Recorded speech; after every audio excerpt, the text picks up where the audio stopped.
Do like charges attract or repel? This is a fundamental question about matter that can be answered and understood quite simply with a setup like we have here. I've taken two balloons and inflated them and tied them off, and I have suspended them with the string from one point. What I'm going to do is I'm going to put a charge on each balloon, and I'm going to put an identical charge on each balloon. Now, we have no charges on our balloon or excess charges on our balloon right now. And notice that they touch each other. All right, let me take this green balloon and I'm going to rub it with a piece of wool. What I'm doing here is I am rubbing negative charges off of the wool, and they're going onto the balloon. Now, what are these negative charges? They're called electrons. All right? Now, let me get the pink balloon. I'm going to let the green balloon rest now. I'm going to take the pink balloon, and I'm also going to rub it with a piece of wool.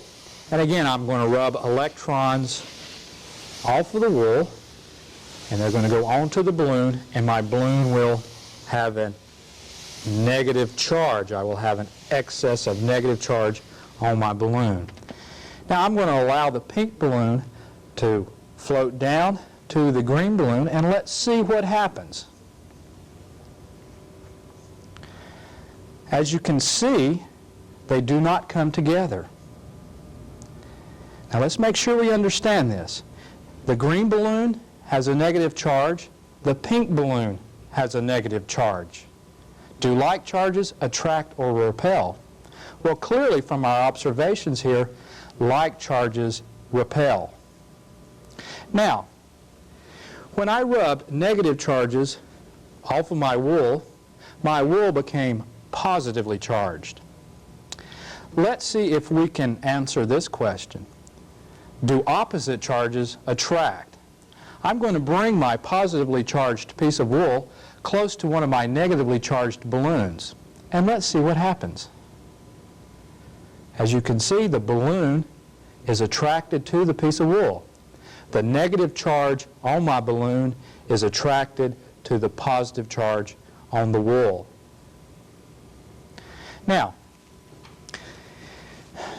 it's best to do this experiment when the humidity is low or when it's not raining. The best time of the year, perhaps, to do this experiment is in the winter, because usually it is drier in the winter. So if you do this experiment and it doesn't work for you, it may be because there's just too much humidity in the air.